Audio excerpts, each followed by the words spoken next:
Okay, I guess we're starting. Everyone can hear me okay, hopefully? Yeah? Everyone can see my fabulous outfit okay, right? Yes. Super.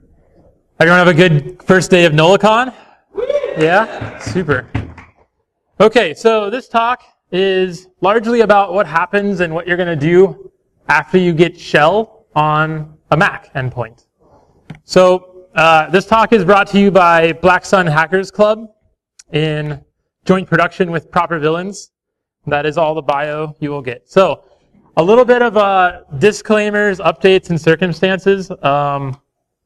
So disclaimer one, just because I get asked like over and over and over and over about that meat pistol thing and the moist pedal thing, I'm just going to like take a quick second to kind of like set the ground here. This talk's not going to be about that, obviously. It's probably not going to get open source. So sorry. Yeah, it's a bummer. Like when all that stuff happened, I was sort of like fired and then not fired and then in negotiations with lawyers and stuff, and they basically wanted to give me like about over 100 grand for like hush money, and I sort of turned my back on that, trying to get the tool open sourced and like being like, we should really open source it, this is going to be bad.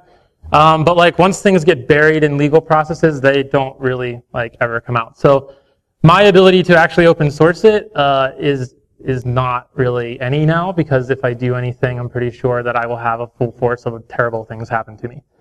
That said, there is work on a new tool. I know some of you have watched the like moist pedal repo.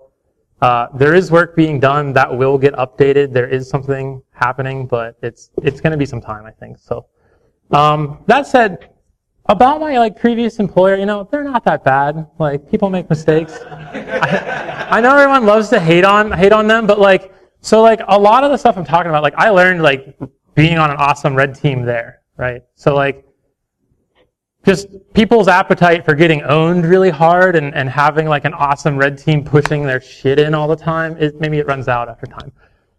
But good news is I did get a new job. Thank you for asking.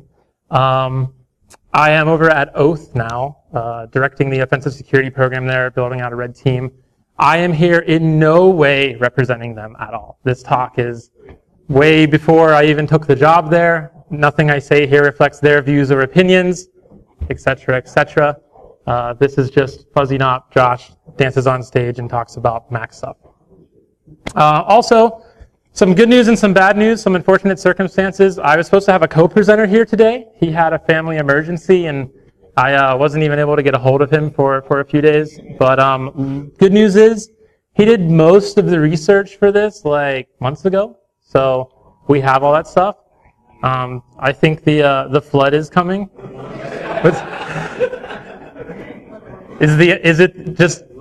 Is it the end of days, or? Okay, well we better make this count. Okay, so I will try my best to present the research as good as possible, and I think because he's not here, I'll probably just tell more stories about myself because I get to do that because it's just me here now. Yeah, you can't move. Sorry. I'm not trying. Well, I like to move. Okay. So here's a bit of the agenda. We're like, bam, you got shell on Mac. Talk about how we get to this point or how this even happened. Kind of like what you're going to do when you're like, man, I should start stealing some things. Ways you might have some persistence in keeping that. Ways you can get root. Things you can do with root. And then if we have time, I will show you a really easy 2FA bypass. So how did I get here? It's a pretty straight, I mean, really, like, how did I get here? Long time ago, I was working at an incident response company, and they were largely regarded as, I think, the best IR company you'd call them when your stuff was getting messed up by China or so. And so they had a lot of customers, and then I worked in the small office out in San Francisco, and we started getting some of the customers there, and they would want pen tests because, you know, everyone sort of makes the mistake that, like, if you're good at something, you must be good at everything, right? So because they were good at IR, people were starting to buy pen tests from them, which didn't make sense.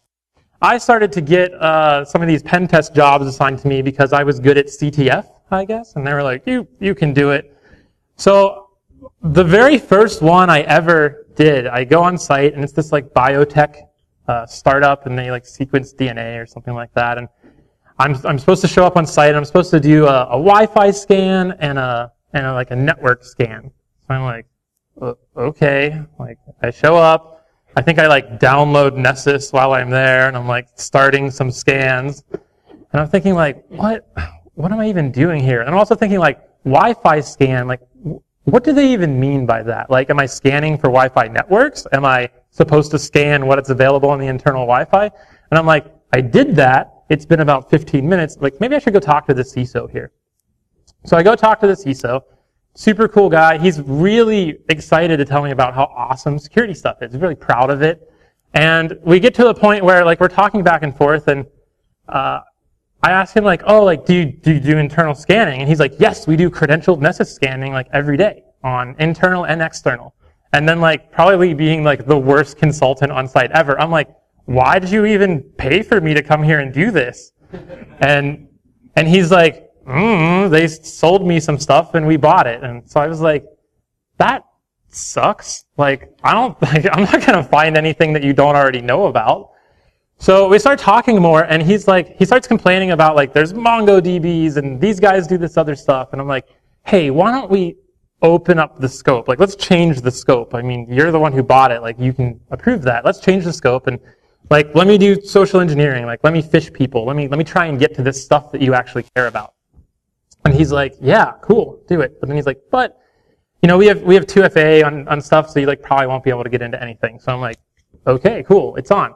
Set up a phishing page, pick a few targets, fish them. I get their creds. I go to log in. As he said, 2FA. It sends this sweet old lady an SMS to her phone. And back then it wasn't like super clear. You just get like SMS with some numbers. I'm like, crap, okay. Well, I guess I'll just keep doing that. Just keep logging in, like once per hour for the remainder of the day. And then towards the end of the day, give her a call.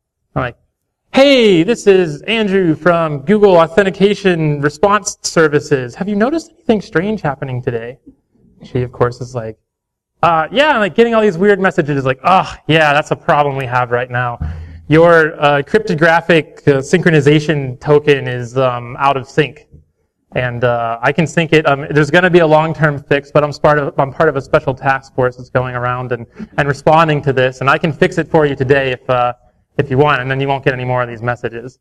And she's like, oh, yeah, okay. And I'm like, sure. So I'm just going to have to send you a reset code, and you're just going to tell me that code back, okay? Log in again, code. She tells me the code, and I'm logged in. And then once you're logged in, of course, it's like a flat network, and you can just run train on it. And I was able to get to all those things. So from that moment, I was pretty much addicted to like the YOLO scope mentality, where I was like, there's no way I can go back to just going to doing scanning and stuff like that. So as that was like my job getting sent off to do that stuff, I didn't stay at that company very much longer, and then I went off to the next journey, which ended spectacularly, as you all remember.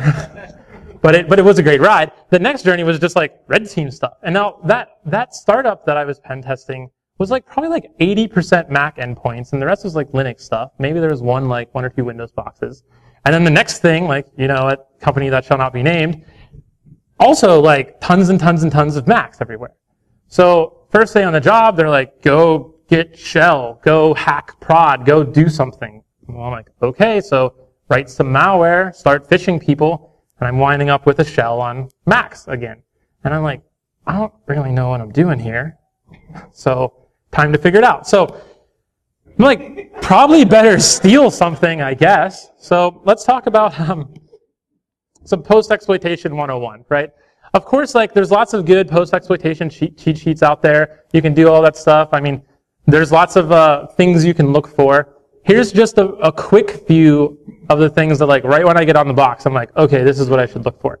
First, bash history. Well, before I go looking for their bash history, I unset mine because I don't want them, like, bash history is really, really good for you to see what the user's doing, but it's also good for the people to see what you're doing too, so unset the bash history. You don't want to leave a stupid trail like that behind. Now, I think most people think, like, what are you going to find in bash history? Passwords? Yeah? Sometimes. Yeah, I've seen it once or twice. Someone fat fingers their password and it goes into the bash history because they didn't type sudo first or something like that. Yeah. Or typed it on command line. Yeah, or pass it on a command line. So you can search for like -p and see if someone's trying to pass it through.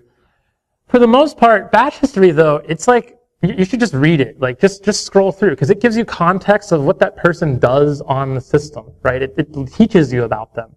And I normally search for like SSH in bash history. So like, does this person move to other boxes? Because if I phish someone, getting onto their machine is hardly ever like my end goal, right? My end goal is far away, so I need to know how to get to other places. So seeing SSH in their bash history is like way better because I'm like, if they've went there before, they'll probably go there again. That's going to be useful to me later.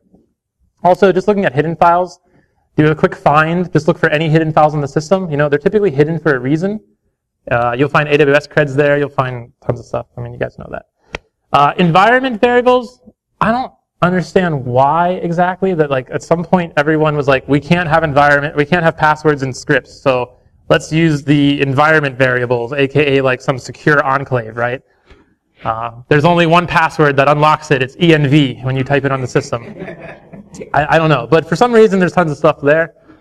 Typically looking at output of PS, again looking for like SSH connections. Also looking for any type of little script that's running. If there's any script and not like a program that's running, and you're just like, okay, cool, any scripts that are running, I'm going to go look for those scripts on disk. If I can write to them, especially if they're running in the context of a different user, like really, really quick and easy escalation technique. Probably want to see who else is logged onto the box. Might be useful. Really important, I want to see who continues to log into the box remotely. So running the last command to get a list of who's logged in before. If I see that regularly there's some super admin account or a service account that logs into the box, suddenly maybe like my next tactic is like, well, if I get root, I'm going to put a PAM module on this box. I'm going to wait for that thing to come by and log in again. I'm going to take that password and suddenly I have lateral movement everywhere. So those are like basic post-exploitation stuff. The clipboard, for some reason, is also a secure enclave for passwords, mostly because just of the way password managers work. They make you a really, really long password string that you could never type or never remember. Thank you. And then in order for you to use it, they copy it up into the clipboard and then paste it back in. So here's two different ways to do it. One in bash. I think you wrote that actually. So sorry to share your super secrets here. But essentially all we're doing is like using the pb paste command, by the way, built into OSX to dump the contents of the clipboard. Anytime that changes, well, let's log it down to a file. That way I can like start running this, wait till the next day, see some context of what they've been doing, what they're copying and pasting. Hopefully it's not like love letters or Craigslist personal ads. Oh wait, those don't exist anymore. Or what? On Linux it'll be xclip, just so you xclip on Linux. Cool. But yeah, password's probably going to be there. So neat. Thanks to OSX for building in that tool. So at a certain point, kind of depends on how you got shown, what kind of malware you're using. The quality of most malware out there is a little bit lacking. There's a void where a really good framework could probably be out there and to raise that quality, but rip, yeah. But you probably are like, man, I want to keep this shell. So you need to have some type of persistence. And you have like old Linux style persistence, cron, that's built into OSX as well. So you could go and edit the cron tab and say like every minute I want my malware to run and make sure it's on the system. Or you could say like, well, it's going to sit in memory until like the system reboots, but then when it reboots, I want it to run again, right? So that it can be persistent. Most incident responders will check cron. It's sort of like 101 stuff for them, but it is a thing that you can use. There's actually quite a few options on OSX that you're going to have. You have etc rc common, which is like login items. Like whenever the system starts up, and the user logs in, all this stuff is going to get run. So if you put some commands in there, they're going to get run. However, editing that requires root. So you also have system library startup items. Editing this also requires root. You also have library preferences by host. What this is, excuse me. This is the reopen item. So you know how on OSX when you're I'm going to restart, and it's I want all the windows to reopen again. So if you put stuff in here, when that reopen function gets called, it will pull your malware up too and run that again. So it's kind of a neat persistence mechanism. However, you probably need some other type of watcher process there because these files get clobbered pretty regularly. So if you put it in one of the files and someone goes to restart and they click reopen Windows and login, it might overwrite the stuff that you put in there. So it's not super reliable, but it does work. And then the list kind of goes on, and there's special cases for them. However, launch D is sort of like your best framework for persistent stuff. Unfortunately, like many people know about this too, but if you want malware to like stay on the system, and this is meant for, it's an open source scripting engine using XML that allows you to basically identify under what conditions and what should run. And then the conditions actually are pretty robust. You can do a lot of things. The best and most obvious one, like the classic example, is you are going to be like keep alive. So here, let me pull this up. So yeah, you guys can see that maybe? Yeah. So you're basically giving it like label, which is what you're going to see as the thing that's registered when it's running. If you run like launch, so like launch CTL is the command that does this. That's how you interact with it. The label is going to register. Program is what is going to get run. So for a few of these demos, I think like people aren't popping calculator on systems as often enough. So I've wrote this exploit here to run calculator. So our malware will be calculator. So we'll demo this. Run at load means start up anytime I load the module. So that way you can use this to also launch the malware as well. You don't need to include that. Keep alive. Basically, this tells the operating system that like no matter what, keep this thing running, which is pretty useful for your malware. So let me let's take a look at this in action. So we'll do. Probably can't see that, huh? Isn't that better? We'll do launch. Oh, again, I can't type today. Launch CTL.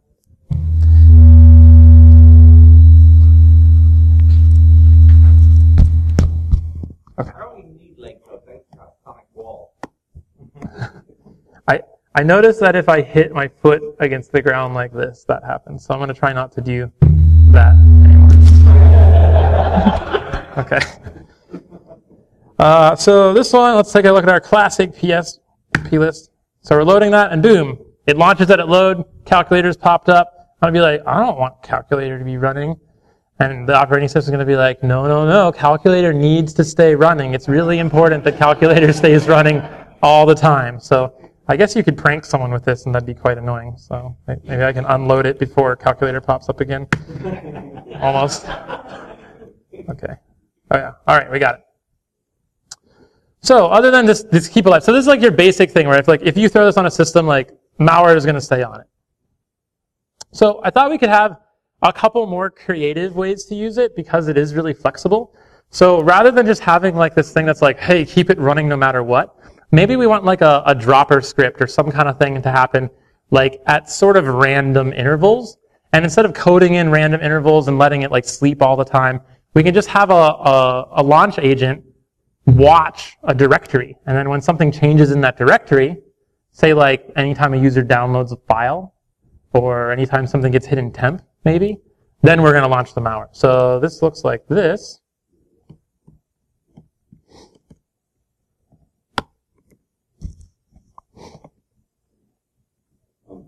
Launch on dear change. And actually, let me show you the code here. I'm not sure to tell you, man. Okay. Sorry, guys. All right. So this one is like this. So what we're saying here is like we're giving it a watch path, and watch path says if you give it a path, it will watch everything inside that path, and anytime something changes or is modified inside that directory, it will run whatever you want it to run. So we're running, our calculator exploit here, the most malicious of malware, and it's also going to run at load. Oh well.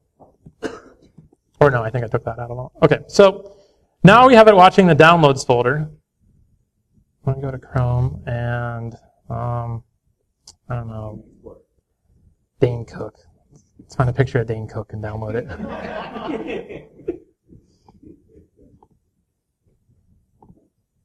Hopefully this works. Oh. So you can also see like, if I'm like, oh shit, I didn't mean to download a picture of Dane Cook on my computer. I didn't want that. Seems to be running like anytime something changes there, so that's good. Yep. If I'm like, you get out of here, Dane Cook. Oop, okay. Right, so that's like pretty decent persistence mechanism where like something is going to keep running, but it's based on user behavior. So this can be useful later where you're like, I know that like the user, well, it's a little overzealous. Remember how good it was? This is the best sound ever in here. All right. So I should probably unload that, otherwise it's gonna calculator's gonna keep popping up.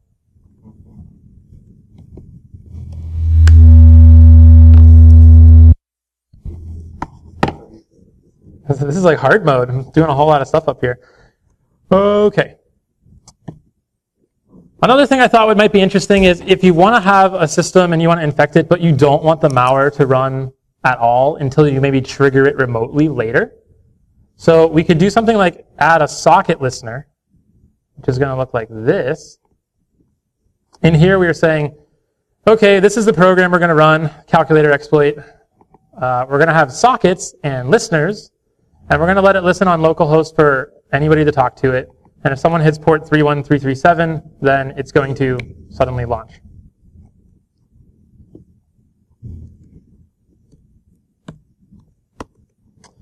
And this is launch on socket. So no calculator. I'm just going to do it to myself here.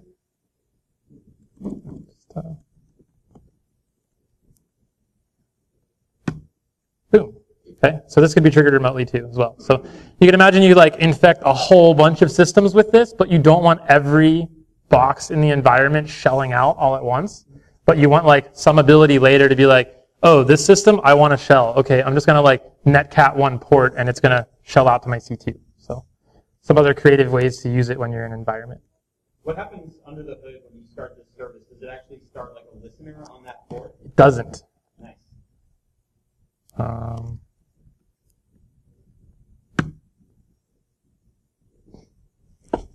So while that runs, this won't come back with anything. There is no listener listening. It's just looking for when something like tries to hit that port, whether or not it's open. So you could do it to an open port, I think. Actually, I should probably check that, but okay. Let's move on.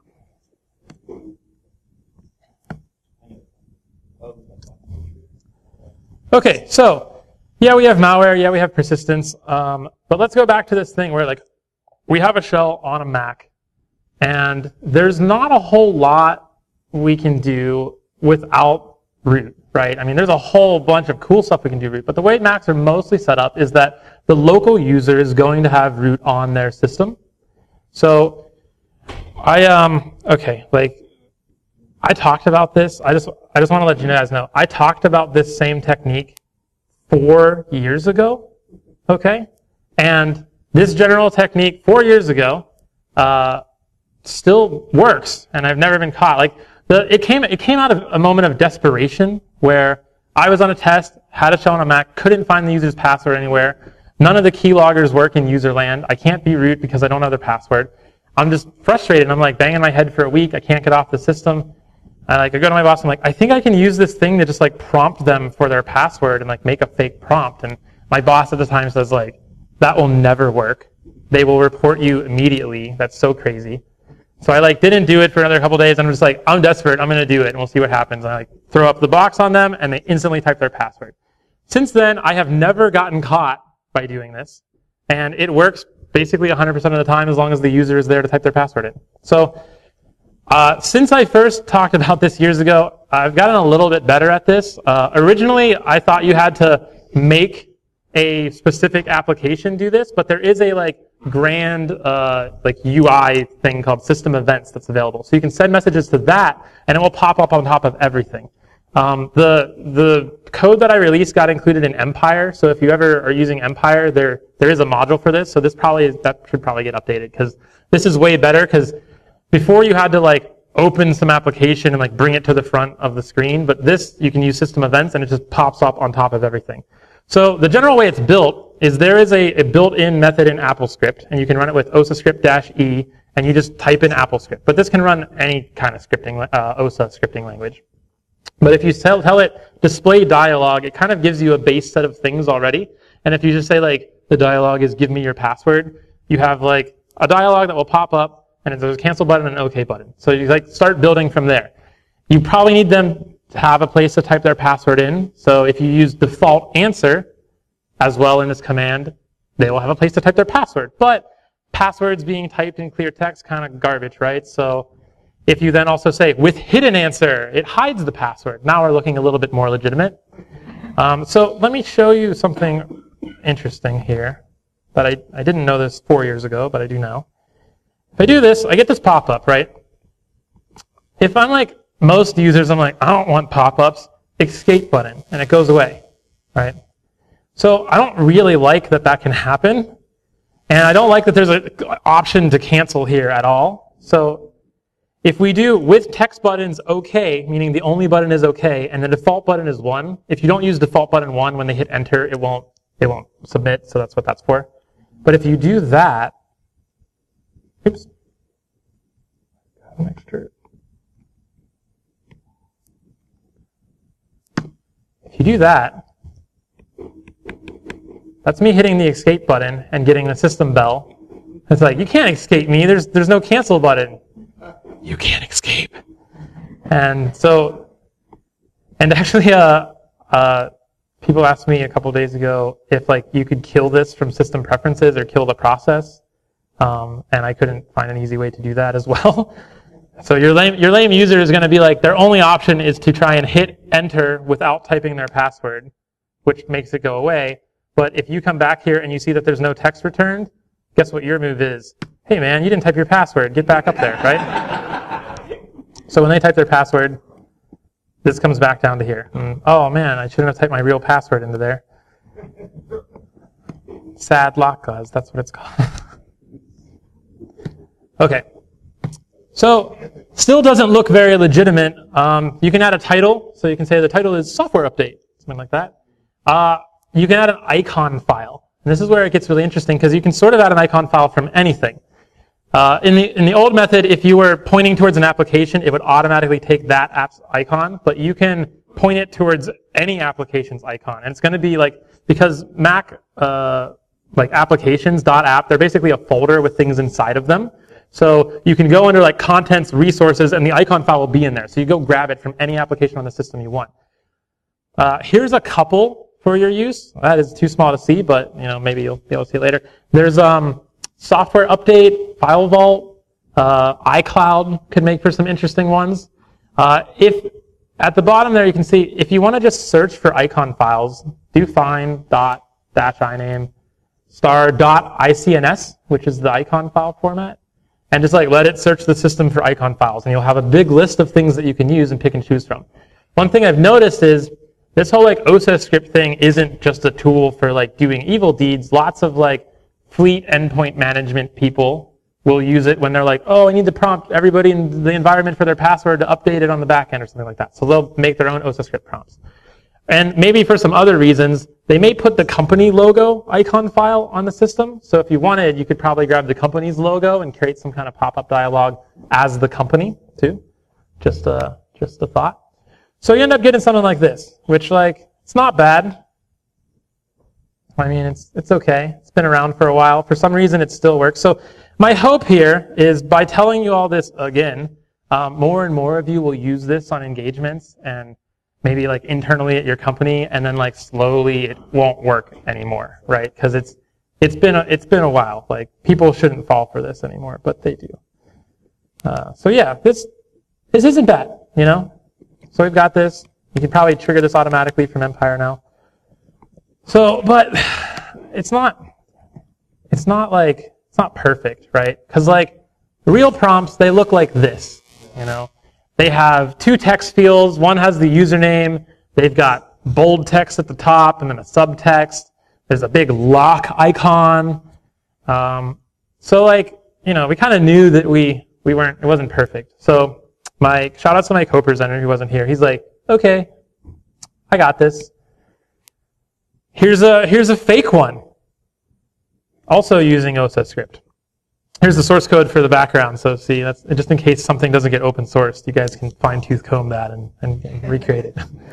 No. So here's how this works. So the script is basically using the Cocoa framework, and it is just drawing all these elements. So like when you use AppleScript and you're like, hey, like display dialog, it like automatically creates a bunch of this stuff for you. But you can call the underlying subsystems and draw stuff in an accessory view and just put whatever you want in there. So he's basically making an overlay to get this lock icon and put another icon on top of it so it looks legitimate. And then everything else is just manually drawing the window. So this is what this looks like. My computer's a little old, so it barfs for a second. Report. Okay. I've tested this about 70 times. First time that's happened. I'm going to laugh if it doesn't work again. Okay, there we go. Okay, so here is our fake guy. Pretty cool. For comparison, here is the one we are copying right now. It's this. It's the prompt that happens when you try and do this. Click on lock to make changes. So real one, fake one. Real one, fake one. Slightly different, right? Tiny differences. I know it's kind of hard to see. I'm trying to zoom in on my screen. It's not working. But pretty good, right? Pretty slick. Yeah, I think so too. So.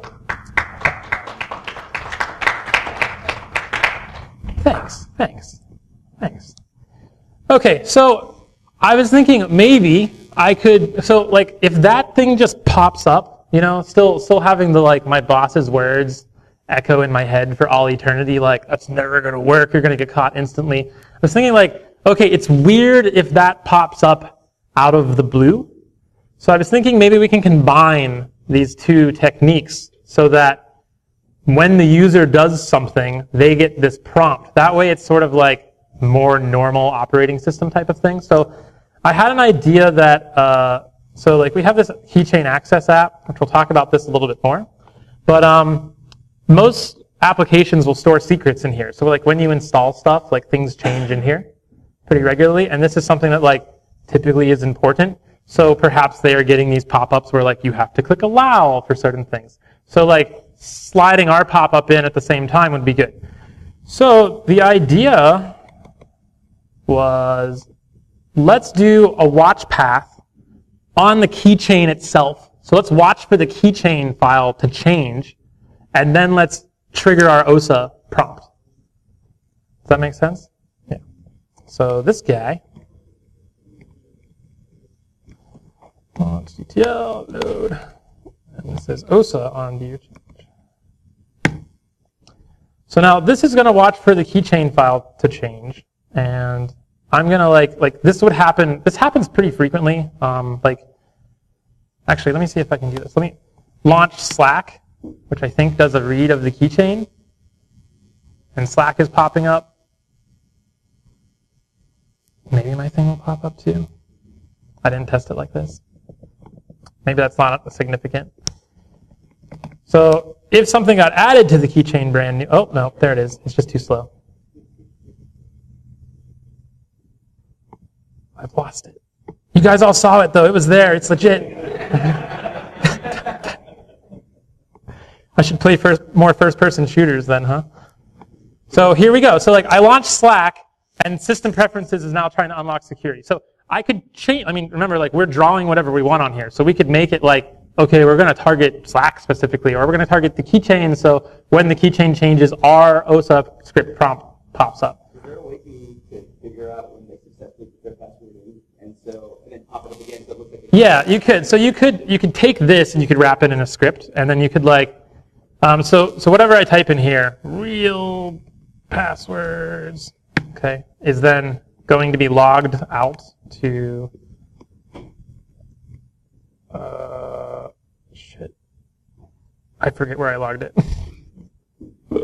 Fake prompt logged, yeah. So passwords are going to be logged here. So you could have another script that's like watching this and is like hey, I got a password. Like, is it right? Like, does it work for me to sudo on the system? If that fails, then like prompt again. Chances are, so when in the past, when I've used like the manual little OSA script thing, when I prompt people, even if they type their password in right away, sometimes I'll just prompt them again to see if they'll type in a slightly different password. Because maybe they have like a password for their system and a password for SSO, and they like get them mixed up all the time.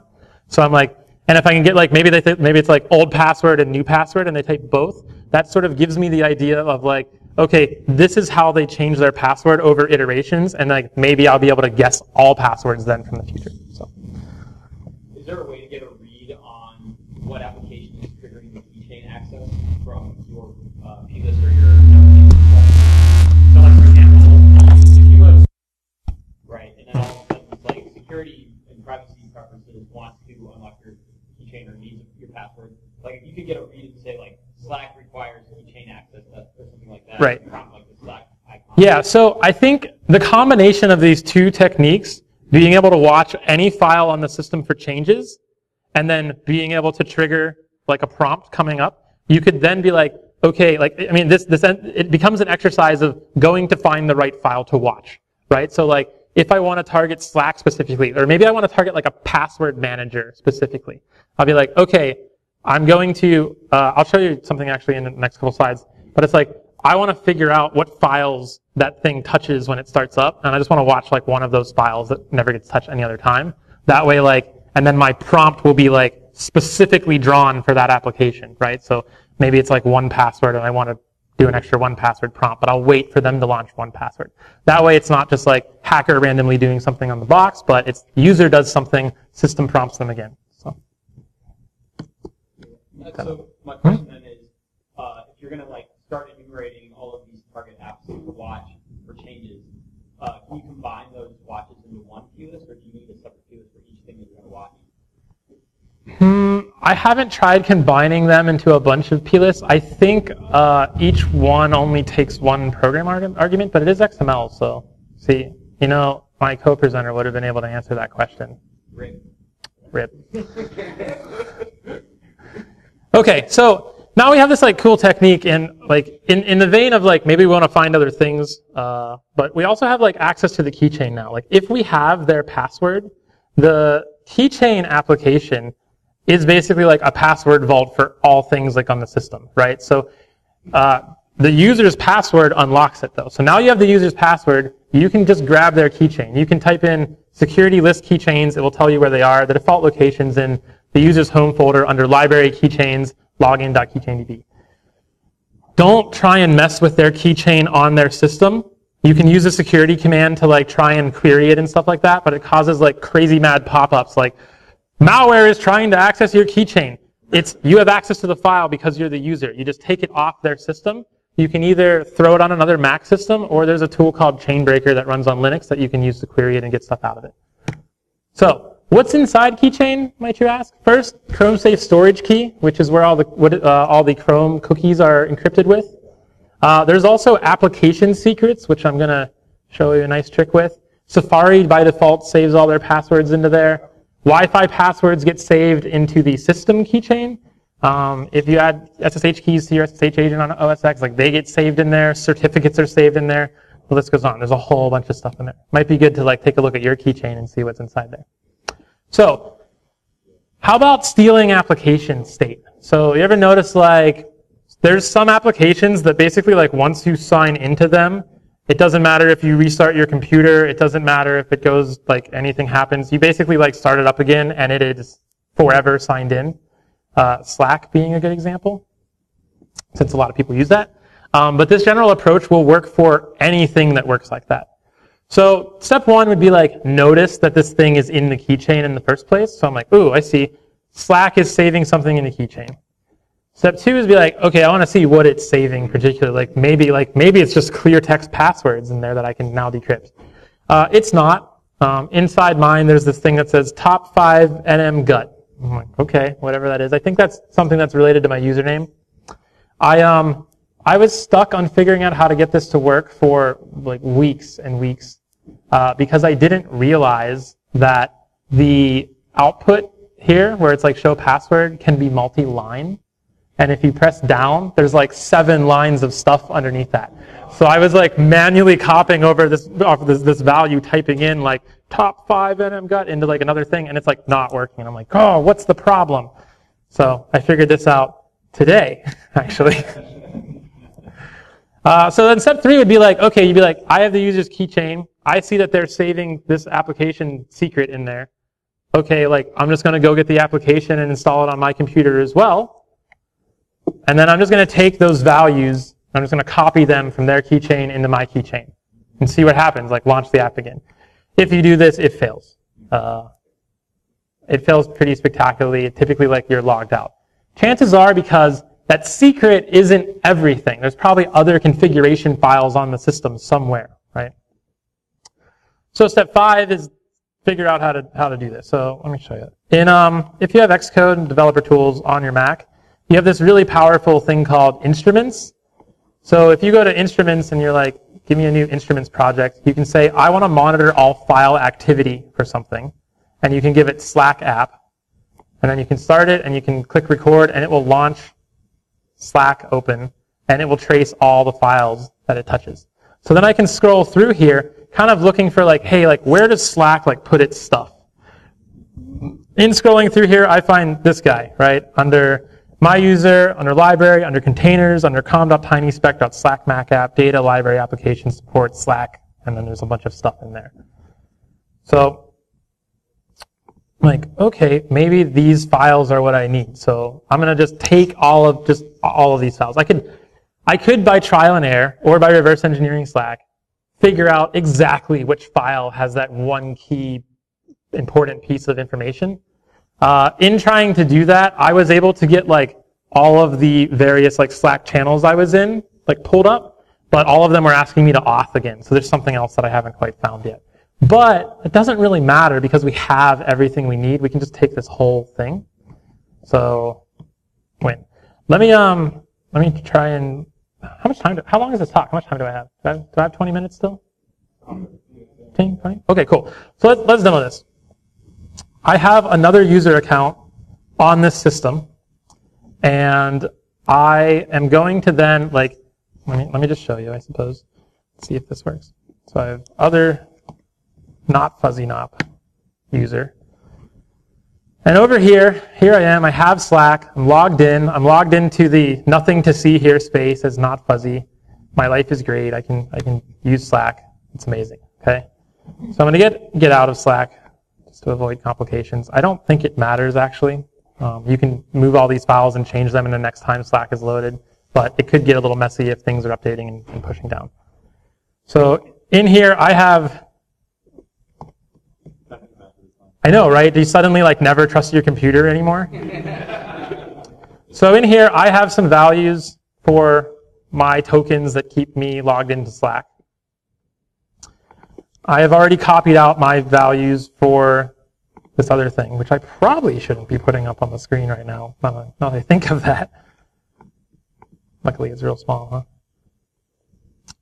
So I'm going to change it, and I'm going to post these values from my Slack login. So now this guy's in there. I'm going to click Save Changes. Now the keychain has been updated for this user. It's going to be easier for me if I go back over here.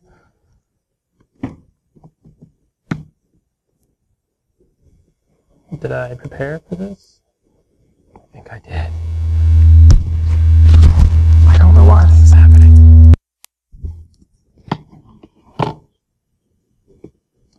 Okay, so just to be safe, I am going to completely blow away all of the files that are in that Slack folder for that other user by just removing it.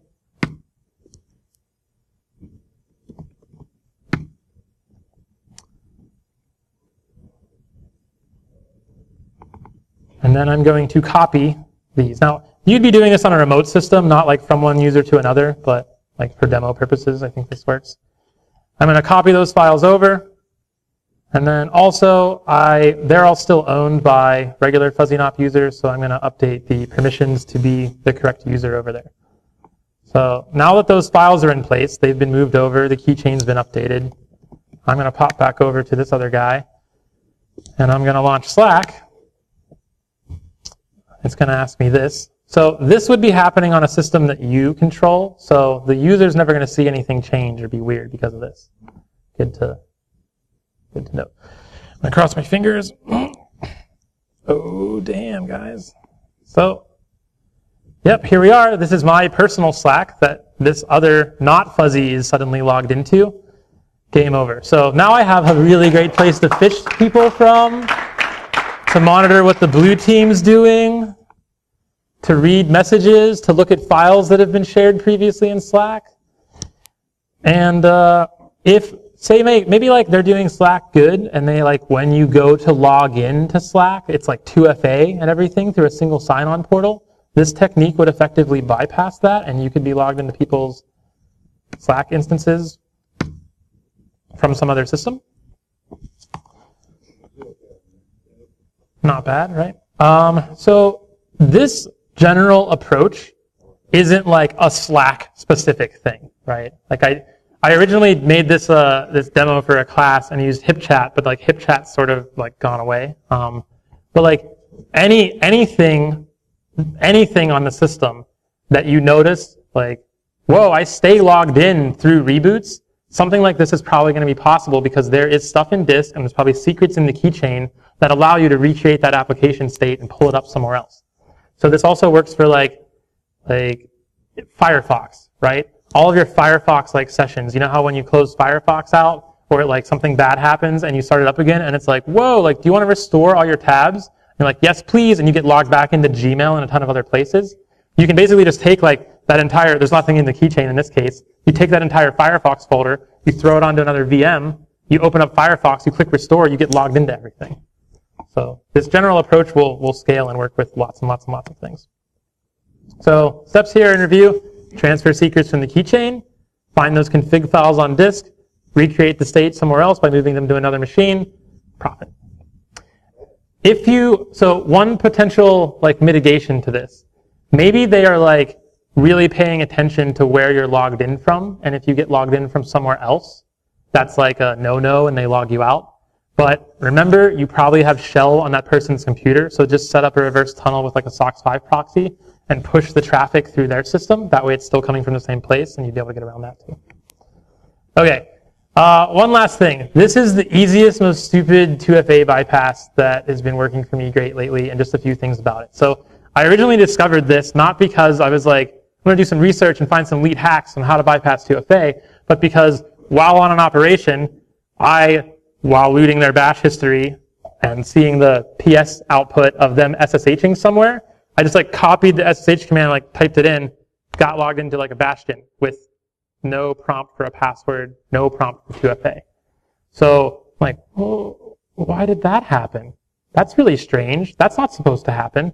It turns out that if you Google control master for SSH, it's a setting that everyone loves to use so that you can multiplex your SSH connection. So once you log in once, you can go do things like STP and SSH, open up new terminals without having to log in, without having to hit 2FA again. So if you put this in someone's config file for them, and you wait for them to log into a bastion, you can then log into the bastion also and follow them. And you can keep doing that through production environments and effectively bypass 2FA measures there. So perhaps you're like, what if they're like, maybe a company's like, we're going to stop this from happening by like mandating SSH configs so people can't do this. Well, then you would just maybe go into their bash profile and create an alias for SSH to add these commands onto the command line, so anytime they type SSH, it gets done anyways too, right? So probably multiple ways to do this. A few important things. If you put it in auto mode, you can scope it to host, so maybe you don't want it to happen to every single thing. I mean, why not though? Control master auto, it's going to take care of everything and do it automatically for you. The control path is where it's going to store a socket file. You can put this anywhere you want. If you use things like %h or %r, %p, that will fill out things like the username, the host, the port in the file name for you, so that you can have like multiple ones on disk. So with this, the original config I found just had these first two things, right? Which kind of sucks because if I follow someone in and they close their master connection, the first one, it boots me out too. But if I say control persist, and control persist could take a time, like a week, a month, or something like that. But if you just say yes, it persists indefinitely until the socket times out or breaks or something like that. So then, if they quit, it still lets you stay in, and you can keep using that socket forever. So basically, once they make a connection to any host at all, you'll be able to go there without any passwords at all. One more caveat discovered yesterday by the class I was teaching. We noticed that when you log out of your main session, there is one thing that you see differently. You suddenly see shared connection to whatever host closed, which is like a different message than you would normally see when you log out. So the way to get rid of that is to add log level quiet, and then they don't see that at all. So now the solution is good. And that's the end.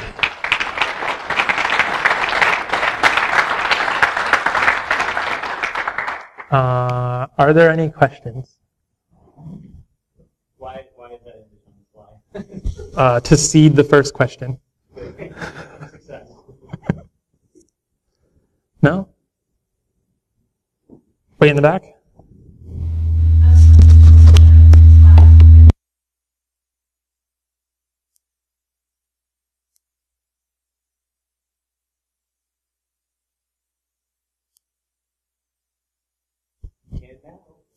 Yeah, I would say the techniques are transferable, but copying and pasting the commands definitely won't work. You'll have to find similar things, right?